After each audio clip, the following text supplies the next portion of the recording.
Olá, sou Cícero Pereira, do canal Eu na EBD. Estou aqui para mais uma pré-aula da Escola Bíblica Dominical. Bom, já quero agradecer aos inscritos do meu canal, muito obrigado, principalmente aos novos inscritos. Aquele abraço, muito obrigado por você se inscrever no canal. Seja bem-vindo ou seja bem-vinda. Aqui no canal, toda sexta-feira, eu posto um vídeo da Escola Bíblica às 11 horas da manhã. Então você fica ligadinho aí que toda sexta-feira, 11 horas da manhã, tem um vídeo novo aí referente à próxima lição da Escola Bíblica, tá certo? Então, Deus abençoe a vida de cada um de vocês. Não se esqueça, você que já é inscrito, de deixar o seu joinha. Se você acessou esse vídeo, está vendo esse vídeo, dê o seu likezinho, deixa seu like aí, porque o like de vocês ajuda muito. Então, aquele likezão lá, ó, não pode esquecer, porque o like ajuda bastante. E você que não é inscrito, se inscreva no canal, ative o seu sininho aí, ative o sininho de notificações para você ser notificado toda vez que eu postar o vídeo, tá certo? Bom, já quero dar meus agradecimentos a você que tem deixado o seu e-mail, você que tem me enviado o e-mail, que Deus abençoe, em nome do Senhor Jesus, muito obrigado pela confiança, tá certo? Então, se você usa os meus slides e ainda não entrou em contato comigo, peço que me mande um e-mail para pastorcicero2015@gmail.com ou pode deixar o seu e-mail na descrição do vídeo. Para quê? Bom, é que a lição ela fica pronta bem antes do comentário do vídeo. Então, assim que eu concluir a lição, eu já envio para o seu e-mail. Para quê? Para você já ir estudando, para você já ir fazendo aí as suas alterações, as suas modificações. Ou seja, deixando aí o slide com a sua cara, beleza? Outro benefício também que você terá é que eu envio dois slides em tamanhos diferentes. Um 16:9 para TV de LED e outro no tamanho 4:3 para você usar no Datashow. Ele já vai configurado, você não precisa configurar nada. Não vai ficar com aquelas barras em cima, preta, entendeu? Já vai configurado no tamanho certo. Então você deixando o seu e-mail, já vai os slides aí para você em dois tamanhos para te ajudar, tá certo? E você que é professor da escola dominical e ainda não usa esse trabalho, eu lhe recomendo a você fazer o uso desses slides, porque é uma aula diferente, é uma aula dinâmica. É um recurso a mais que você, professor, está levando para a sua aula. Eu tenho certeza, garanto, que a sua aula não será a mesma. Você que é professor da escola bíblica e você usa a revista da CPAD, as revistinhas da CPAD, inclusive nós estamos no primeiro trimestre de 2018, né? Nós estamos aí já vamos para a 8ª lição. Então, eu lhe recomendo a você fazer um teste. Baixa esse slide aí abaixo tem um link pronto para download. Você vai baixar e levar para a sua igreja. Faz um teste. Se não funcionar, não precisa usar. É gratuito, você não vai pagar nada. Então, não custa nada você tentar. Mas faça isso, faça pelos seus alunos. Você vai ver que a tua aula nunca mais será a mesma. Vai ser uma aula, se já está boa, vai ser uma aula melhor, vai ficar melhor. Tudo que está bom pode ser melhorado. Então, o que nos resta é ir para esta lição abençoada. Já vou para o computador e você vai ver, se você ainda não conhece, não sabe como que funciona, você vai ver como é ministrado uma aula em PowerPoint. Bom, pessoal, já estamos aqui no computador, então vamos para a lição. Lição de número 8, uma aliança superior. O texto áureo se encontra na carta aos Hebreus, capítulo 8, versículo 10, porque este é o concerto que, depois daqueles dias, farei com a casa de Israel, diz o Senhor. Porei as minhas leis no seu entendimento, e em seu coração as escreverei, e eu lhes serei por Deus, e eles me serão por povo. Verdade prática. A nova aliança em tudo é superior à antiga, porque se fundamenta em promessas superiores. Leitura bíblica em classe, como de costume, eu não vou ler, mas está na carta aos Hebreus, certo? Objetivos específicos. Objetivo 1 é explicar os aspectos de superioridade da nova aliança, sua dimensão, natureza e importância. Objetivo 2, salientar a superioridade da nova aliança em seus aspectos posicional, funcional e cultural. E objetivo 3, mostrar que a promessa do novo concerto é de natureza interior e espiritual, de natureza individual e universal, bem como de natureza racional. Introdução. O capítulo 8 da Carta aos Hebreus apresenta uma aliança superior, um santuário superior e um tabernáculo, e também um sumo sacerdote, Cristo Jesus, com um ministério igualmente superior. O antigo santuário terreno, com seu complexo sistema de ritos, dera lugar a um novo santuário, o celestial, ou seja, onde o próprio Jesus oficia sumo sacerdote. Aqui ele está falando que Jesus é superior a todos os ritos judaicos, todos os ritos sacerdotais, levítico, ou seja, Jesus é superior em tudo. Mas ele não é apenas um sacerdote, ele é o sumo sacerdote rei que está sentado à destra do Pai para interceder pelo seu povo. Então Jesus ele não é só um sacerdote, né? Ou um sumo sacerdote. Não, ele é um sumo sacerdote rei. E ele entrou aos céus, adentrou aos céus, sentou à destra do Pai e está intercedendo por nós. Ou seja, o serviço de Cristo foi completo. Por que é que ele está à destra do Pai, sentado, intercedendo por nós? Porque o serviço dele como sacerdote, ou como sumo sacerdote, como rei, que ele é rei dos reis, senhores dos senhores, e o grande sumo sacerdote, por que é que ele está sentado? Porque a sua obra já está completa. Ele não precisa mais ficar que nem os sacerdotes, que oferecia sacrifício todos os dias, o sumo sacerdote todos os anos, enfim. Ele se apresentou a Deus como sacrifício vivo, como sumo sacerdote. Ele ofereceu um único sacrifício, de que ele não vai mais oferecer sacrifício, né? Então isso ele não vai mais fazer. Oferecer sacrifício não, porque ele já fez. Então, a forma dele estar intercedendo é porque agora ele só intercede por nós ao Pai, porque o seu papel como sumo sacerdote de uma ordem superior, não da ordem levítica, araônica, não, mas da ordem, segundo a ordem de Melquisedeque. Então, Jesus é o sumo sacerdote segundo uma ordem superior. Então agora ele está à destra do Pai, sentado, intercedendo por nós, por sua igreja. Tópico 1, um santuário superior. Subtópico 1, pertencente a uma dimensão superior. Então, um santuário superior, mas que pertence a uma dimensão superior. Vamos ver então. Tanto o judaísmo como o cristianismo estava familiarizado com a figura do tabernáculo de Moisés.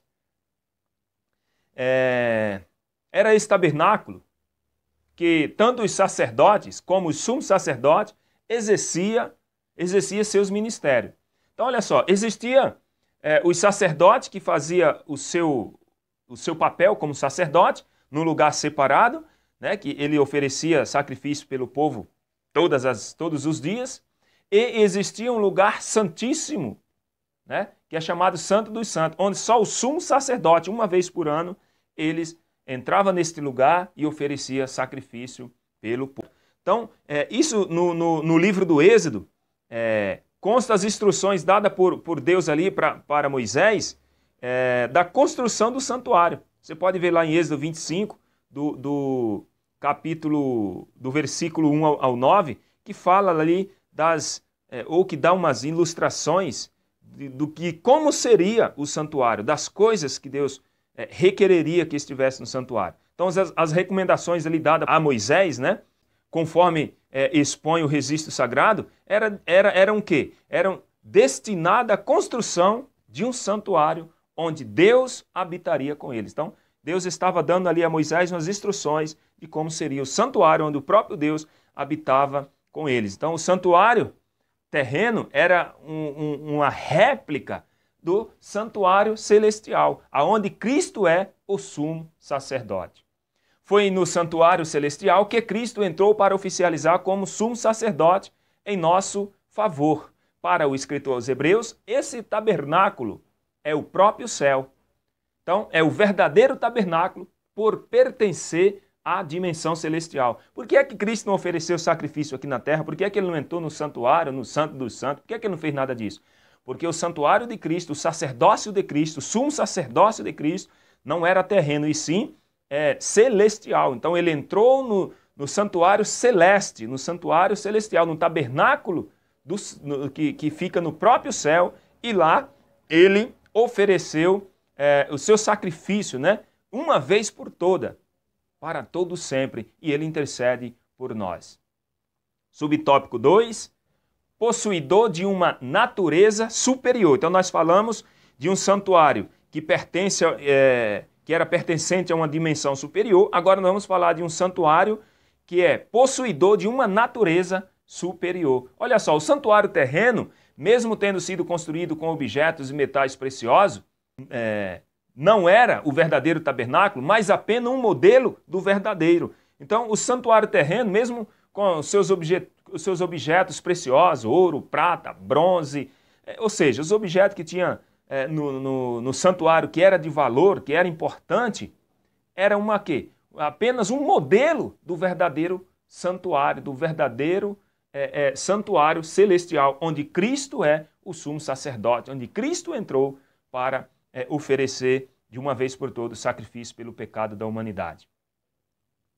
O tabernáculo terreno era um tipo que aponta para o santuário celestial.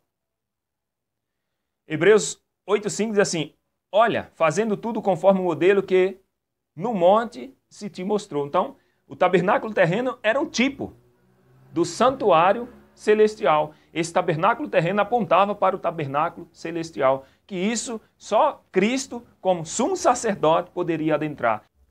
Era o lado visível de uma realidade invisível. Era invisível, mas real. Então o santuário terreno era o lado visível do santuário invisível que estava nos céus. Então o santuário celestial, ele é invisível, mas é real, porque é lá que Cristo adentrou e intercede por nós. Está à destra do Pai agora, intercedendo por nós.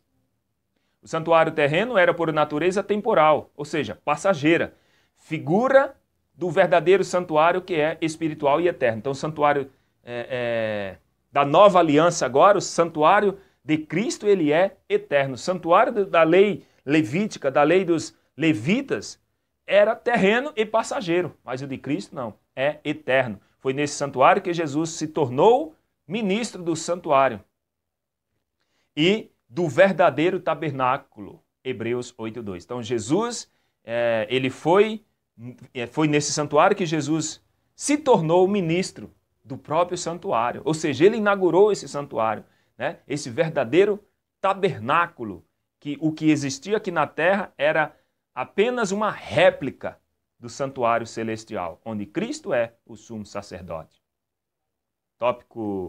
Subtópico 3, possuidor de uma importância superior. É possível vermos a relevância do tabernáculo celeste quando o contrastamos com o terrestre.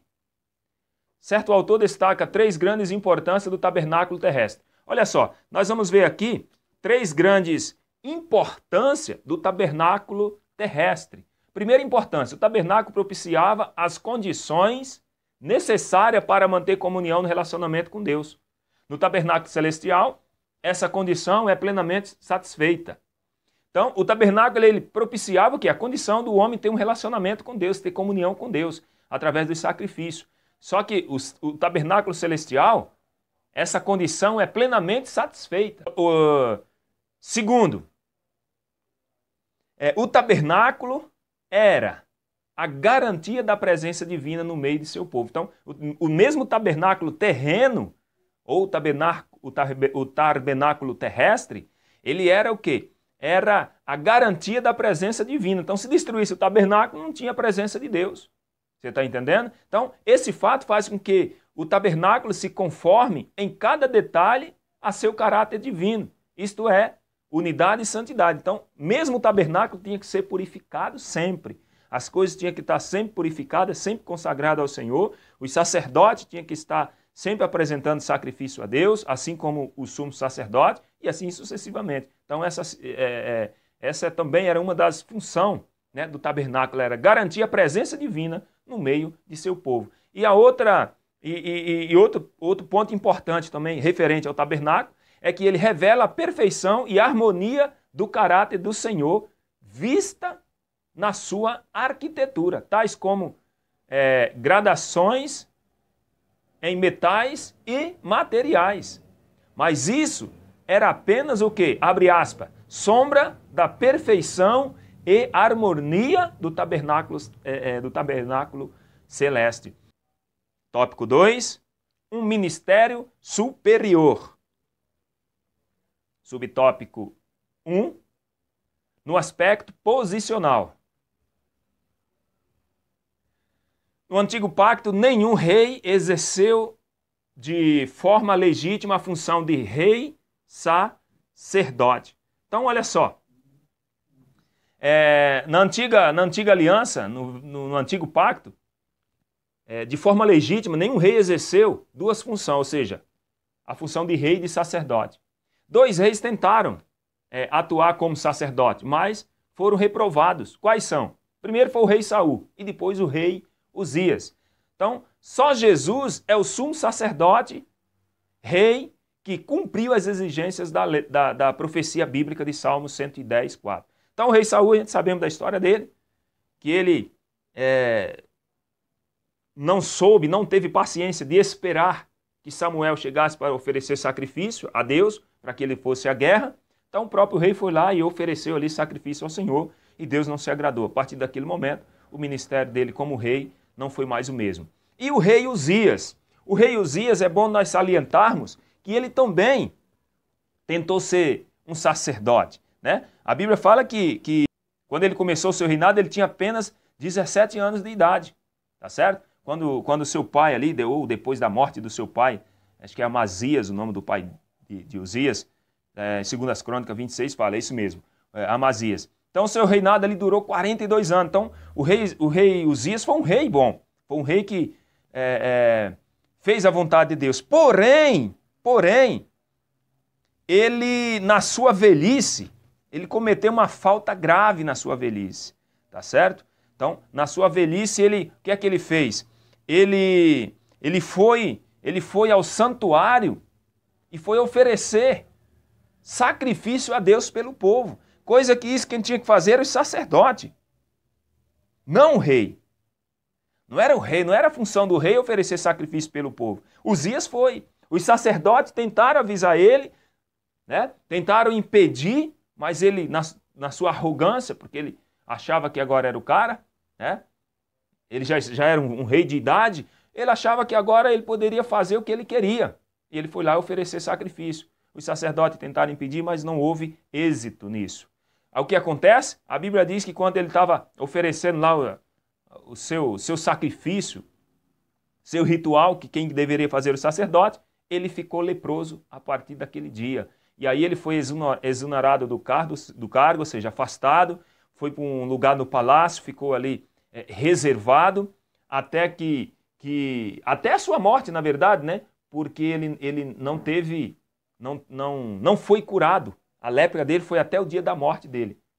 E aí ele entregou o seu governo, o seu reinado para o seu filho Jotão. Mas mesmo assim ele continuou leproso até o dia da sua morte. Por que aconteceu isso? Porque não era função do rei ser sacerdote. Só Jesus, né, que é o sumo sacerdote rei. Por quê?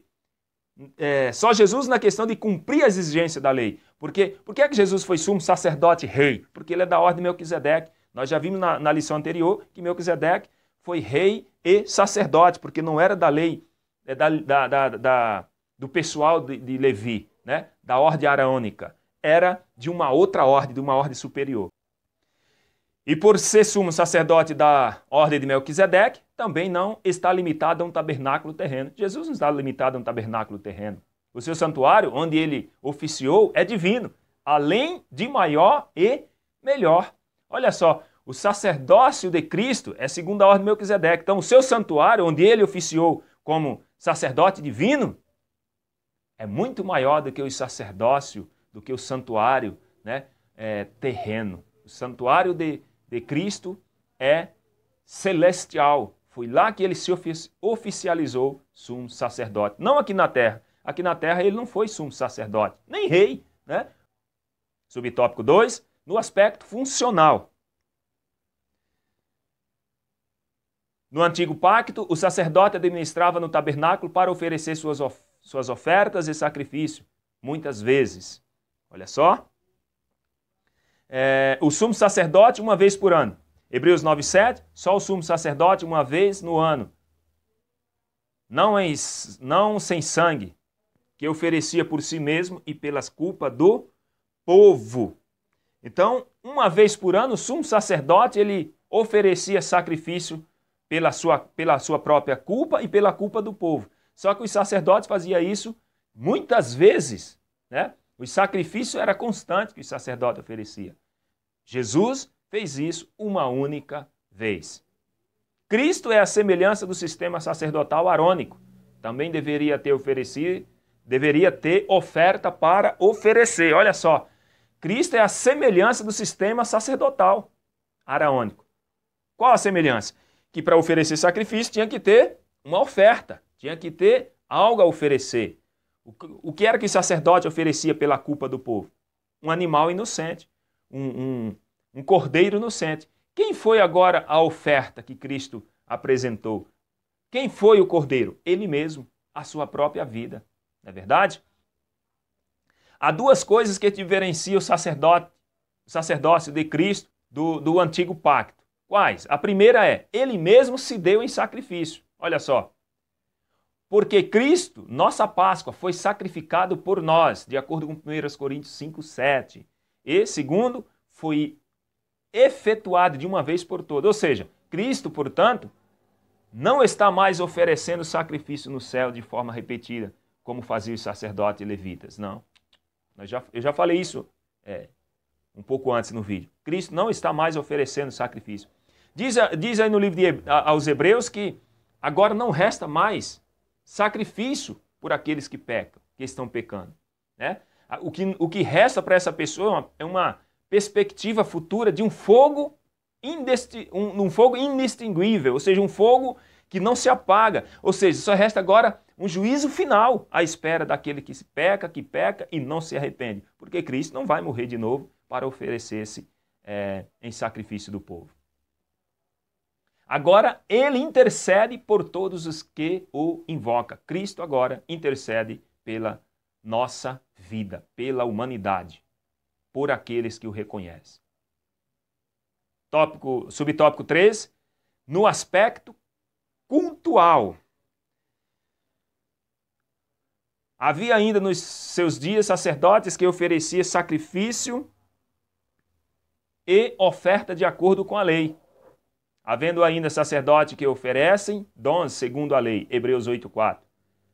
O sacerdote de Cristo, ou o sacerdócio de Cristo, era superior porque sua atividade cultual era em tudo superior, visto se realizar no santuário celestial. O autor escreve a partir do que? Da perspectiva de que o culto levítico continuava em pleno funcionamento. Então, o autor está dizendo que o pessoal ali, os irmãos daquela época, ainda faziam, ainda existia ainda esse sacrifício, pessoas que ofereciam sacrifício, que ainda estavam ainda cultuando no sistema de culto levítico ainda. Então ele estava repreendendo, porque o sacrifício de Cristo, como é que se diz? O sacrifício de Cristo cumpriu todo esse sacrifício. A lei do sacerdote, ela não precisa mais ser cumprida. Se tornou-se agora obsoleta, não precisa mais ser usada, porque Cristo é o sumo sacerdote. Tópico 3, uma promessa superior. Subtópico 1, de natureza interior e espiritual. Debaixo da antiga aliança, Deus havia chamado os israelitas para ser o seu povo. Isso está lá em Êxodo 19, do 5 ao 6. Essa aliança foi escrita em tábuas de pedras, revelando assim o seu lado exterior. Então, nesse aspecto, a lei, ela era de dentro para fora. Olha só, não segundo a aliança que fiz com seus pais, no dia em que os tomei pela mão, para os tirar da terra do Egito, como não pertenceram naquela minha aliança. Como não permaneceram naquela minha aliança, eu para eles não atentei, diz o Senhor. Hebreus 8:9. Nessa nova aliança, a lei divina não mais seria escrita em tábuas de pedra, mas sim no coração. Jeremias 31:33. Então, nesse aspecto, a lei ela era de fora para dentro. Então, tendo o povo de Deus eles falhado em cumprir ali as exigências legais da lei, Deus ele promete agora, o que é que Deus promete? Ele promete uma nova aliança, porque as coisas era exterior, tudo o que acontecia era algo exterior. O sacrifício era exterior, o perdão era algo que não era completo, não da parte de Deus, mas quando a pessoa ela oferecia a Deus ali o seu sacrifício, aquele sangue do animal, ele era exterior. Diz o autor aos Hebreus que não purificava a mente da pessoa, tá certo? Não mais do lado de fora, mas do lado de dentro. Agora é do lado interior do ser humano. Esta é a aliança que farei com a comunidade de Israel depois daqueles dias, declara o Senhor. Porei minhas leis em suas mentes e escreverei em seus corações, serei o Deus deles, e eles serão o meu povo. Então a lei agora está dentro de nós. Então não é algo exterior. O perdão agora em Cristo, ele é completo. O sangue de Cristo ele tem poder para perdoar e purificar. Perdoa, Jesus não lembra mais do nosso pecado e purifica a nossa mente. Tira o peso da consciência, tá certo?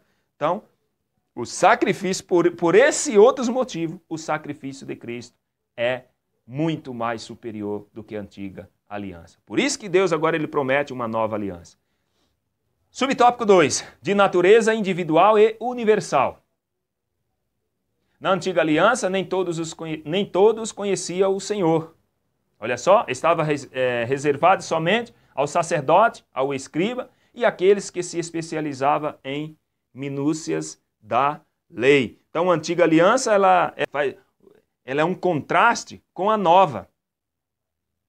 Na nova aliança, o Senhor prometeu que todos me conhecerão. Olha só, ninguém mais ensinará ao seu próximo, nem ao seu irmão, dizendo, conheça o Senhor, porque todos eles me conhecerão, desde o menor até o maior. Então, na antiga aliança, não era todos que tinham conhecimento da palavra de Deus, que tinham acesso à Torá, à lei. Era só aquelas pessoas que eram designadas para tal ofício. Era só os mestres, os fariseus, os escribas, os sacerdotes, os levitas, aquelas pessoas que eram destacadas, porque não eram todos que sabiam ler, não eram todos que sabiam escrever, então era restringido, não eram todos que tinham acesso ao conhecimento do Senhor, tá certo? Só que nos dias de Jesus também era comum encontrar os mestres da lei que frequentemente eram consultados sobre os detalhes da Torá. Era comum, as pessoas, mesmo nos dias de Jesus, ou já nos dias de Jesus, as pessoas ainda não tinham conhecimento. Procuravam-se, né, os sacerdotes, os escribas, para que ele explicasse, né, para tirar as dúvidas das pessoas, para conhecer mais um pouco sobre o Senhor, sobre a sua palavra. Então, na nova aliança, o conhecimento do Senhor ele está à disposição de todos os crentes. E não apenas de uma classe privilegiada, não. A todos, qualquer um tem acesso hoje. Mesmo que hoje você não saiba ler, não saiba escrever, você tem acesso. Porque hoje existem várias formas de você aprender a palavra de Deus. Ah, não sabe ler? Tem Bíblia em áudio. Não sabe ler nem escrever? Tem Bíblia em áudio. Você pode ouvir, né? Você pode assistir um vídeo, uma videoaula, você pode... né? Você tem acesso hoje, de todas as maneiras, à palavra de Deus. Então, hoje nós temos essa liberdade de aprender a palavra de Deus. Onde antigamente, na época... da lei era restrita a algumas pessoas. Subtópico 3, de natureza relacional. A nova aliança é um concerto de misericórdia, graça e perdão, porque serei misericordioso para com as suas iniquidades, de seus pecados e de suas prevaricações, não me lembrarei mais. Hebreus 8:12. Dos seus pecados e iniquidades não me lembrarei mais. Hebreus 10:17. Olha só, o homem ele poderia ser reto cerimonialmente e perverso no coração. Reto, o que é isso? Fazer tudo o que a lei pedia. Tudo direitinho, tudo certinho, suas oferendas, seus sacrifícios, aquelas coisas que a lei pedia. Podia ser perfeito na questão cerimonial, mas o coração, não. O coração poderia ser perverso. Ou vice-versa também, né? Hoje também pode ser assim? Pode. Né? A pessoa pode ir nos cultos, pode fazer tudo que seu ministério pede, mas no coração pode não ser lá estas coisas. Então, na nova aliança, em vez de uma recordação de pecado, todos os anos tinha que recordar aquilo, tinha que fazer sacrifício. Não. Não precisa. Na nova aliança não precisa mais disso. Não precisa mais. A Bíblia diz que Deus ele não lembra mais do pecado do seu povo. Se você se arrependeu, você não precisa mais cumprir ritual cerimonial nenhum. Não precisa levar a oferta de sacrifício, cortar animal, levar animal, apesar que, como que você ia fazer isso? Não tem nem condições. Mas não precisa mais de sacrifício, de sangue, para que Deus seja misericordioso com você, para que a graça dele alcance você, para que o perdão dele alcance a sua vida. Basta você se arrepender, basta eu me arrepender. Conclusão? Bom, nós chegamos aqui já no final desta aula, e na conclusão diz assim, agora o autor mostra que esse sumo sacerdote possuiu um ministério superior, porque ministra em um santuário superior, e é o fiador de uma superior aliança. Por pertencerem a essa nova aliança, os crentes desfrutam de promessas superiores. Olha que interessante. Nós desfrutamos de promessas superiores. Por isso, glorificamos a Deus por essa bênção. Meu amado, minha amada, meus amigos do YouTube, você que assistiu essa aula até aqui, se você não é inscrito no canal e se você gostou desse conteúdo, se inscreva no canal, ative o sino de notificações para você ser notificado assim que eu postar outros vídeos. E aqui no canal, toda sexta-feira, você tem um comentário novo da lição subsequente, para que você, professor, possa usar esses slides na sua igreja. Você pode fazer download e usar na sua igreja e dar uma aula diferente. Quero agradecer aos novos inscritos do meu canal, a todos os inscritos. São vários os professores que faz uso desse trabalho, e que Deus continue abençoando. Pastor John, lá dos Estados Unidos, que me pediu para que eu mandasse para ele esse trabalho. Deus abençoe a vida do pastor. Um abraço, que o Espírito Santo nos ajude a continuar. Bom, tudo isso e muito mais nós fazemos dentro do reino de Deus, se for da vontade dele.